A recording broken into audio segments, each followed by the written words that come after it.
Alors, le titre que je donne à la réflexion que je vous livre aujourd'hui, c'est « Pour que l'économie politique ne nous conduise plus à la guerre ». Alors évidemment, il faut parler de la vidéo qui a servi d'introduction tout à l'heure. Je n'en dirai pas grand-chose, sauf qu'elle mélange le vrai et le faux. Ce journaliste raconte sincèrement, s'agissant de la guerre qui ravage l'Ukraine, le journaliste raconte sincèrement ce que les autorités au pouvoir à Kiev lui ont montré, mais il n'a pas vérifié ce qu'on lui permettait de filmer. Le résultat, c'est que tout ce qu'il dit des armées, des deux armées, dont les combats causent les ravages qu'il a constatés, est faux. Mais tel n'est pas le sujet de notre réunion aujourd'hui. Ce qui nous intéresse, c'est l'exposé de son reportage sur l'actualité des ventes des armements produits par notre industrie de guerre. Cet exposé, lui, est conforme à la réalité des faits et désigne justement les populations victimes de ces armes, donc victimes de ce trafic. Que notre industrie de guerre vende des armements à l'étranger n'est pas nouveau. Entre les deux guerres mondiales du XXe siècle déjà, les usines Renault vendaient notamment à la Roumanie des chars de combat. Ces chars équipaient ces armées lancées à l'assaut du territoire soviétique le 21 juin 1941 sous le haut commandement d'Adolf Hitler. La Deuxième Guerre mondiale, qui pour nous a commencé en septembre 1939, n'a jamais interrompu ses ventes d'armements français aux alliés de l'Empire nazi. Elles furent la raison de la nationalisation des usines Renault en 1945. Dans la 7e décennie du XXe siècle, nos gouvernants expliquaient doctement que nous devions participer pleinement, comme vendeurs et comme clients, au marché capitaliste des armes et équipements de guerre, seul capable de nous garantir la meilleure qualité pour renouveler l'armement de notre armée. Déjà, les pétrodollars coulaient à milliards sur ce marché. C'est alors que notre gouvernement a commencé d'organiser à Satory, qui est aujourd'hui un quartier de Versailles, un salon de l'armement, plus tard transféré, faute de place, sur les terrains de l'aéroport de Roissy. Ce salon est en effet une véritable foire aux armes et équipements militaires de toutes sortes, à laquelle se presse bientôt tout ce que le monde capitaliste peut compter de marchands de canons, de trafiquants et de clients pour cette marchandise. Un marché capitaliste, vous dis-je. À quelle économie ce marché participe-t-il? Au XVIIe siècle, en Grande-Bretagne, la révolution démocratique d'Olivier Cromwell confère en 1650 aux membres du peuple le droit d'échanger librement leurs marchandises sur les marchés. Les sujets britanniques exercent désormais leur part de souveraineté politique en faisant circuler marchandises et monnaies. Ainsi, l'économie devient politique. Ricardo se met à l'étude des mouvements des marchandises et de la monnaie depuis leur production jusqu'à leur consommation. Cette nouvelle discipline est l'économie politique. Au cours de cette étude, Ricardo reconnaît la division de la société en classes sociales. 2 siècles après lui, Karl von Clausewitz, officier de l'état-major du roi de Prusse, continue par analogie l'économie politique dans l'analyse des événements guerriers. L'armée prussienne serait très analogue à un capital que le roi de Prusse investit dans ses entreprises guerrières et dépense dans les combats. Contemporains de Clausewitz, Karl Marx et Friedrich Engels trouvent dans les classes sociales définies par Ricardo les concepts solides de la base théorique de leur étude de l'économie politique de la Révolution prochaine. Depuis lors, nos économistes étudiaient et enseignaient l'économie politique jusqu'à ce qu'au milieu du XXe siècle, les trusts qui déterminent nos gouvernements entreprennent de confisquer la politique, ne laissant à nos universitaires que l'économie générale, bientôt complétée par un enseignement d'économie monétaire. Je dis bien confisqués, car les principaux trusts des bourgeoisies capitalistes font de la politique. Nous le constatons lorsque nous dénonçons les enjeux des guerres présentes. Donc, nous constatons que la politique de guerre des pays capitalistes, et particulièrement de la France, est l'expression ultime de la course au profit, à quoi se livrent les sociétés capitalistes et les trusts qui les dirigent. La guerre est l'ultime étape de l'économie politique des pays capitalistes. Au tournant du XIXe et du XXe siècle, certains idéologues de la grande bourgeoisie spéculent sur ce caractère ultime de la guerre en alléguant que la mondialisation du système capitaliste conduisant à la paix, la révolution socialiste ne serait pas nécessaire. Jean Jaurès ne fait aucune confiance à ces idéologues et Lénine démontre que leur allégation est fausse.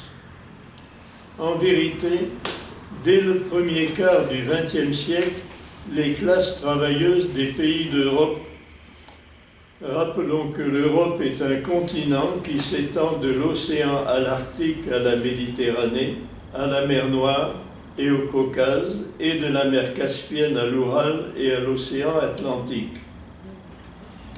Donc, les classes travailleuses des pays d'Europe ont toujours associé la revendication d'une politique de paix à celle d'une économie qui n'aurait pas pour essence la course au profit capitaliste, c'est-à-dire à la revendication d'une économie socialiste, en intégrant ces deux revendications dans la revendication de la démocratie véritable, qui est le gouvernement du peuple, par le peuple et dans l'intérêt du peuple, contraire aux intérêts des propriétaires des gros capitaux. Le fait est que depuis la Révolution de 1789-1794, l'histoire sociale de notre pays est jalonnée de tentatives de socialiser l'économie qui possède bien des caractères de tentatives de réaliser et de mettre en œuvre une économie politique de la paix. Alors, les tentatives précédentes. La Révolution française, rédigée en 1788 pour être présentée au roi, certains cahiers de doléances revendiquaient le droit à une existence digne pour les pauvres, les infirmes et les vieillards. L'Assemblée constituante chargeait un comité de mendicité d'élaborer des plans pour assurer une existence digne aux personnes âgées. Puis la Convention nationale, première assemblée républicaine, créa un comité des secours. L'article 21 de la Déclaration des droits de l'homme et du citoyen de 1793 proclame un droit au secours public. La société doit la subsistance aux citoyens malheureux, soit en leur procurant du travail, soit en assurant les moyens d'exister à ceux qui sont hors d'état de travailler. En l'an 2 de la République, elle décide la création d'un grand livre de la bienfaisance nationale. Ces travaux sont contemporains des débats pour ou contre la guerre marquée d'abord par le refus révolutionnaire de prendre l'initiative de la guerre contre les princes d'Europe, puis par la volonté populaire de rejeter l'invasion du territoire national, exprimée par la proclamation de la patrie en danger et par la levée en masse que nécessitait ce combat. Ainsi, l'œuvre de la Révolution française s'inscrit dans l'élaboration d'une société simultanément socialiste et pacifiste. Malheureusement, la Révolution fut écrasée dans son sang le 9 Thermidor en 2 de la République et son œuvre effacée par les régimes contre-révolutionnaires du Directoire, du Consulat, de l'Empire, des royaumes restaurés, du Second Empire et par les guerres de conquête coloniale qui ont inscrit la fatalité des guerres dans nos consciences. Deuxième tentative, les caisses de secours. Depuis toujours, les salaires versés aux ouvriers suffisent tout juste à assurer leur survie au jour le jour, les laissant totalement démunis lorsqu'ils tombent malades ou victimes d'un accident, ou même les jours chômés tels que les dimanches ou les jours de fêtes religieuses. Afin de compenser ces manques, les ouvriers ont imaginé, pendant les restaurations du royaume de 1814 à 1848, de placer sur le comptoir d'un cabaret ou d'un bistrot tenu par l'un des leurs une tirelire en forme de caisse de bois, conventionnellement fermée. Ils mettaient quelques pièces dans cette tirelire chaque fois qu'ils venaient consommer. Périodiquement, ils faisaient la liste de ceux de leurs camarades tombés dans la gêne, puis ouvraient la tirelire, la caisse, et en distribuaient le contenu en fonction des besoins recensés. La collecte et la redistribution de ces sommes suivent l'un des mécanismes de principe de la finance capitaliste. Le fait est qu'elles sont très modiques et que le capital à redistribuer redevient nul à chaque distribution. C'est une finance marginale. Il n'en reste pas moins qu'en gérant ces caisses, les travailleuses et les travailleurs apprennent à gérer un capital. Ce système de caisses de secours s'est logiquement imposé à la classe ouvrière. C'est le modèle des caisses de grève autour desquelles s'est formé le syndicalisme de lutte de classe. C'est aussi le modèle des caisses mutuelles pour l'assurance en cas de maladie. Les coopératives. Vers la même époque, les personnels ouvriers de notre pays prenaient conscience des sommes considérables que les prélèvements du profit rapportent aux propriétaires des actions des entreprises. Préparant l'accueil des idées de Marx et d'Engels, ils comprenaient qu'en vérité, ce sont les producteurs des richesses, c'est-à-dire eux-mêmes, qui produisent ce profit. L'idée de mobiliser au service de leurs intérêts immédiats des capitaux marginaux sans intention d'y incorporer de profits, tels que ceux des caisses de secours, leur est alors logiquement venue. Les travailleurs ont tenté d'investir cette idée dans deux types d'entreprises. Soit des entreprises dont les produits seront proposés à des prix n'incluant aucun profit, soit des entreprises dont les salaires incluront le profit que nul actionnaire ne prélèvera. Les premières sont les coopératives populaires de consommation, les secondes, les coopératives ouvrières de production.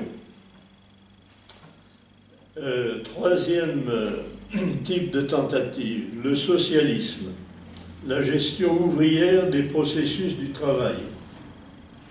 Au sein des coopératives, les travailleuses et travailleurs gèrent les processus du travail. Ils dirigent leur production d'objets d'échange. Cette gestion leur confère la gestion des capitaux réels et technologiques de leurs entreprises sans leur imposer de transférer de capitaux financiers d'une entreprise autogérée à l'autre. Elle les met en mesure de constater que les progrès des forces de travail de leurs entreprises sont le moyen d'échanger efficacement leur production sans recourir au transfert des capitaux fiduciaires monétaires. Les collectifs ouvriers propriétaires de leurs entreprises ont besoin de la paix. Divers cas de reprise en coopérative d'entreprises capitalistes donnent aux coopérateurs l'expérience du passage de la gestion capitaliste à l'autogestion. Ce passage requiert l'analyse de la valeur d'usage des produits du travail à chaque niveau d'organisation de la production et du point de vue de leur consommation, de manière à en rendre la maîtrise aux travailleuses et aux travailleurs. Dans notre pays, les luttes des classes des 2 décennies qui se sont écoulées entre la démission du général de Gaulle de son mandat de président de notre République et l'élection de François Mitterrand ont donné l'occasion aux collectifs travailleurs de plusieurs grandes entreprises de tenter cette démarche. Ceux des industries françaises de l'armement ont alors élaboré des propositions de diversification du travail de leurs entreprises vers les productions civiles. Leurs tentatives, ça concerne aussi les poudres.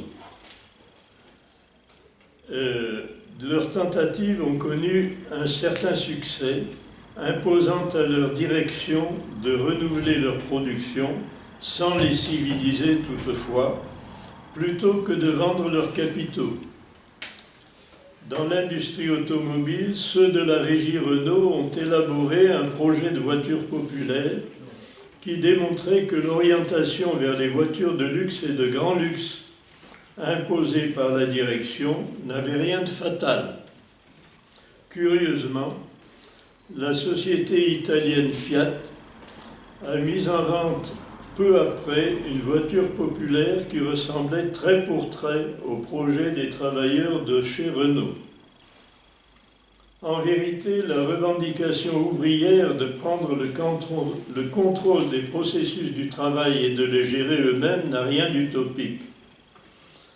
La revendication que les propriétaires salariés des entreprises capitalistes prennent le pouvoir sur leur outil de travail afin de prendre la direction de toutes les productions, fut validée par les travailleuses et travailleurs de France dès avant l'élection de François Mitterrand à la présidence de la République. C'est une raison de l'adhésion populaire à sa candidature. En majorité, nous le croyions socialiste. Le social-démocrate qu'il était réellement a trahi nos espoirs. Le pacifisme. La maîtrise de leur marché amont et aval par les entreprises coopératives de production leur permet de développer leur production et leur coopération sans recourir au commerce des capitaux financiers. Le socialisme revendiqué par les classes ouvrières étant une généralisation de l'économie coopérative, les peuples des pays à économie socialiste maîtrisent leurs échanges économiques au point de n'avoir nul besoin de guerre de conquête. C'est la paix dont ils ont besoin. Convergence du pacifisme et du socialisme. L'objectif du socialisme est de rendre la nation maîtresse de nos intérêts souverains. L'objectif du pacifisme est de substituer une politique de paix aux politiques de guerre que nous subissons depuis plus de 2 siècles. L'effort idéologique pour réaliser leur convergence consiste à faire de l'économie politique de la paix le mode de pensée de l'exercice politique du pouvoir socialiste. Cela suppose que le peuple conquiert simultanément les pouvoirs politiques, territoriaux et nationaux, et les pouvoirs économiques dans toutes les instances de l'économie de notre pays, chambre consulaire de l'agriculture, de l'artisanat et de l'industrie, conseils économiques et sociaux, sans excepter les entreprises elles-mêmes. Ces progrès impliquent la conquête par les travailleuses et les travailleurs de l'égalité en droit qui est une condition nécessaire à la paix intérieure et qui est aussi leur contribution à l'égalité en dignité des femmes et des hommes de tous les pays. Cette convergence, avec toutes ses implications, est reconnue par les idéologues au service de la bourgeoisie et du grand capital. C'est pourquoi ils n'ont de cesse de combattre la revendication de socialisme et la volonté de paix des membres du peuple. Nous connaissons bien les arguments qu'ils opposent à la revendication de socialisme. Il vaut la peine de porter notre attention sur ceux qu'ils opposent à la volonté de vivre en paix. Ils commencent par simplifier outrageusement le problème en prétendant que face aux guerres qu'ils nous annoncent, nous aurons toujours besoin d'une armée.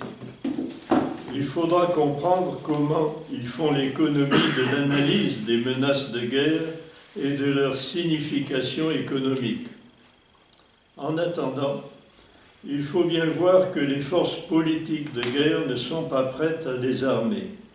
Donc, il faut prendre au sérieux l'hypothèse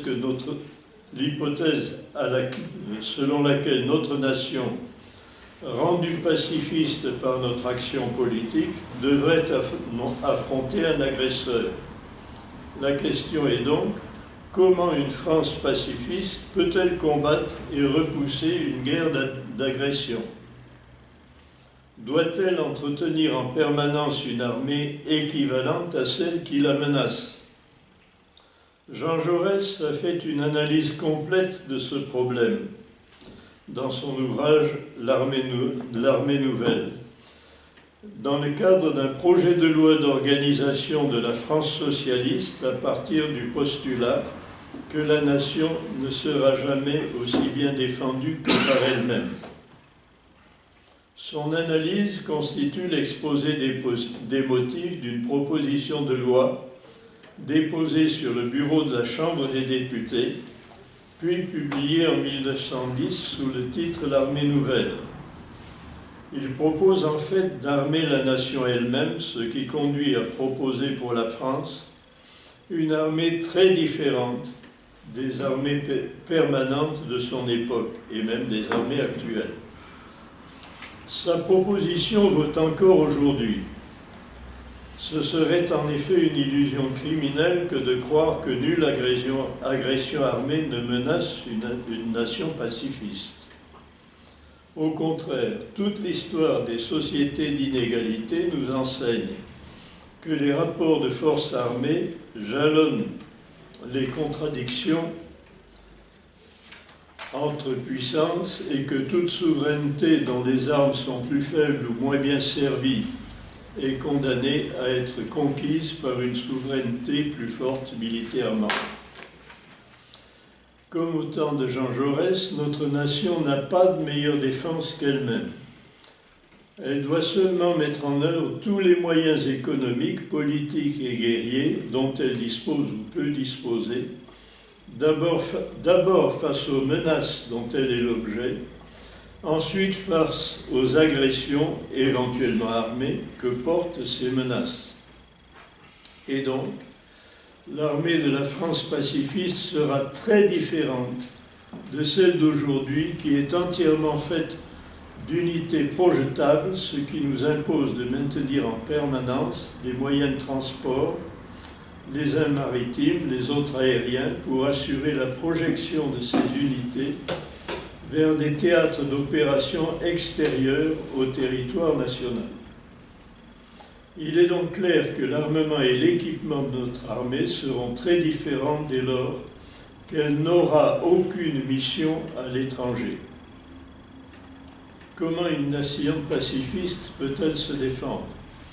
Ou se défend-elle? Par sa nature, la politique de paix n'engendre pas de menace de guerre. Par conséquent, la première défense de la nation pacifiste consiste dans sa politique de paix. En temps de paix, les impérialismes sont des menaces de guerre. Réfuter ces menaces suppose trois types d'actions. Sur le plan intérieur, l'information concrète et matérielle des citoyennes et des citoyens leur permet de former une représentation exacte des menaces, des impérialismes et d'en affronter l'idéologie. Sur le plan international, affronter l'idéologie pour la réfuter aussi localement. Sur le plan international, les échanges culturels et commerciaux donnent des occasions à la prise de connaissance réciproque des peuples. Les amitiés de personne à personne auxquelles donnent lieu ces échanges sont un puissant facteur de paix que la nation pacifiste ne saurait négliger et dans lequel sa diplomatie trouve tout naturellement un accompagnement favorable. Troisièmement, la diplomatie a pour fonction spécifique de réfuter ces menaces directement et en cas d'échec de maintenir c'est-à-dire au cas où la guerre surviendrait, de maintenir des canaux par lesquels une discussion politique entre les parties en conflit peut toujours être engagée. Mais même ainsi accompagnée, la diplomatie ne réussit pas toujours à réfuter les menaces impérialistes. La nation pacifiste doit donc se rendre capable d'opposer ses propres armes à celles d'un agresseur. Les missions de la force armée de la nation pacifiste seront déterminées par son économie politique de la paix. Elle met ses armes en œuvre pour interdire qu'une puissance étrangère lui impose une loi dont son peuple ne veut pas. Parce que c'est ça, l'objectif de toutes les guerres. Lorsque la guerre a éclaté, la mission des armes de la nation pacifiste est de détruire toute unité des forces armées ennemies qui se seraient introduites, tenteraient de s'introduire sur le territoire de notre nation ou le bombarderaient, jusqu'à ce que le ou les agresseurs consentent à mettre fin à la guerre en retirant des troupes, en retirant ses troupes, en signant un traité de paix et en le respectant. Dès le temps de paix, les missions de maintien de l'ordre sont des missions de police. Les forces de police du territoire ont pour fonction de maintenir l'ordre légal et institutionnel de notre vie sociale sur le territoire national, et les forces de police aux frontières ont celle de veiller à la conformité à nos lois et règlements de tout franchissement de nos frontières. Les forces de douane ont pour mission de contrôler la conformité à nos lois des échanges commerciaux sur le territoire national comme aux frontières. C'est la mission qu'elles ont actuellement. Pendant que la guerre fait rage, la police du territoire, la police aux frontières et la douane combattent toute tentative de détruire notre économie politique de la paix. Pendant que la guerre fait rage, la diplomatie continue d'exécuter la mission que la nation pacifiste lui a confiée. Elle maintient praticables une ou plusieurs voies de négociation directes ou indirectes qui peuvent être informelles, par lesquelles commenceront les négociations de paix. Alors là, bon, j'ai fait un petit peu le tour du problème tel que je crois nous pouvons l'envisager actuellement, y compris d'ailleurs en m'immergeant dans l'hypothèse de la guerre qui survient, qui s'approche, qui survient et qu'il faut combattre,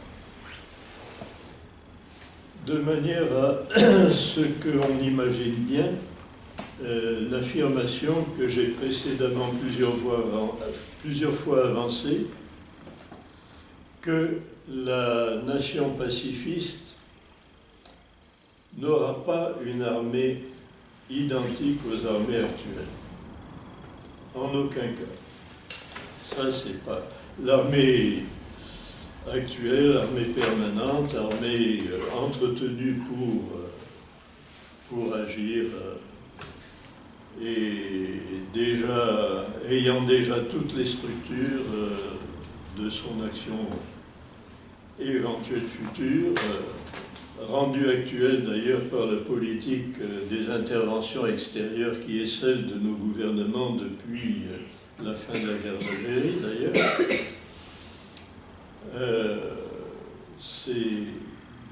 C'est ça. Je ne crois pas qu'on puisse anticiper davantage que ce que j'ai fait sur la structure de...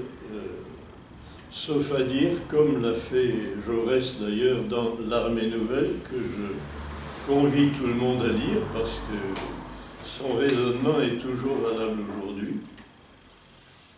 Lui est allé très loin jusqu'à dire, voilà,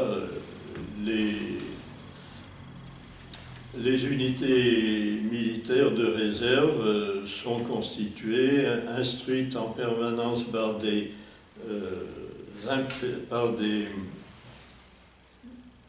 professeurs d'action militaire, on pourrait dire. Mais bon, les civils ont leur action civile tous les jours, elles passent devant aussi longtemps qu'il y a la paix. C'est l'action des métiers civils qui reste prioritaire pour chacun des... Simplement, il y a des moniteurs qui enseignent et qui maintiennent les connaissances militaires de l'ensemble de la population. Moyennant quoi, bon. Mais le raisonnement de Jaurès est tout à fait valable et encore aujourd'hui tout à fait convaincant.